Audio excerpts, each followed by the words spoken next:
One టౌన్లో జరిగిన నాటు తుపాకీ కాల్పుల్లో రాజేష్ అనే వ్యక్తి ప్రస్తుతం గాయపడి కేజీహెచ్లో చికిత్స పొందుతున్నాడు. అసలు ఈ గొడవ ఎలా జరిగింది, కాల్పులు జరగడానికి గల కారణం ఏంటి, ఎవరు కాల్పులు చేశారు, ప్రత్యక్షంగా అంటే కాల్పులు జరగడానికి 5 నిమిషాల ముందు అతని మేనల్లుడు ప్రస్తుతం మనతో సుల్తాన్ ఉన్నాడు. అతన్ని అడుగుదాం, అంటే ఏ టైంలో జరిగింది అసలు, అంటే నువ్వు చూసే టైంకి అతని మీద కాల్పులు చేశారా లేకపోతే నేను ఏమైనా అడిగారా మీ మామయ్య? పెళ్ళికి వెళ్ళేసి 11:30 12కి వస్తున్నాను.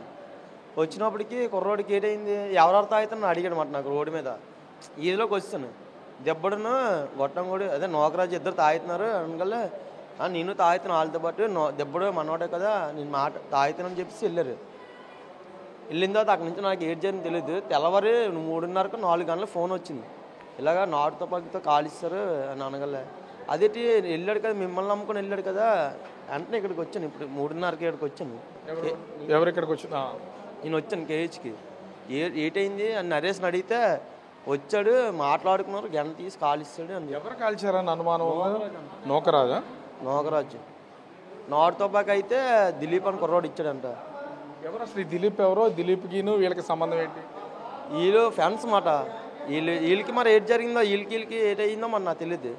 ఫ్యాన్స్ వచ్చి ఇవ్వడం ఇచ్చాడంట చేస్తారు. దీని మనకి ఎవరో ఒక పోలీస్ కానిస్టేబుల్ ఉన్నారని చెప్తున్నారు. మందు తాగే టైంలో అతను కూడా ఉన్నాడా? అతను ఎవరు లేరు, వీళ్ళిద్దరే ఉన్నారు. ఎవరు అంటే నాయుడు అనే కానిస్టేబుల్ ఉన్నారని చెప్పేసి ఈ గొడవకు సంబంధించి అతనే చంపేస్తాడని బెదిరిస్తున్నాడు ఎప్పటి నుంచో అని వాళ్ళ భార్య చెప్తుంది. తెలుసా ఏమన్నా? ఆ విషయాలు అయితే నాకు తెలీదు. నైట్ మాత్రం వీళ్ళిద్దరు ఉన్నారు. మరి రాజేష్ అని కుర్రోడు, దిలీప్ అని కుర్రోడు వచ్చాడని నాకు కూడా తెలీదు.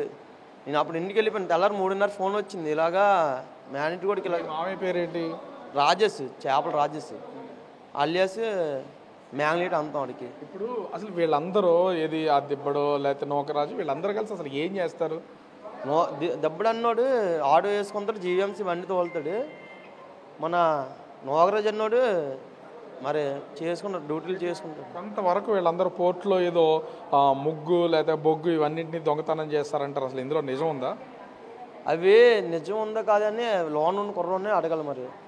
మరి ఏంటో మరి మనకు కూడా తెలియదు. లోన్ ఉన్న కుర్రోడికి డబ్బులు పంపకాల విషయంలోనా లేకపోతే పాత గొడవలు ఉండి ఇతన్ని చంపేయాలనే నిర్ణయానికి ఏమైనా వచ్చుండొచ్చా? ఏమైనా తెలుసా అతనికి? మరి వీళ్ళకి ఏమున్నాయి మరి నాకు తెలియదు, అంతవరకు నాకు. ఈ గొడవ జరగడానికి ముందైతే నీతో మాట్లాడి వెళ్ళాడు?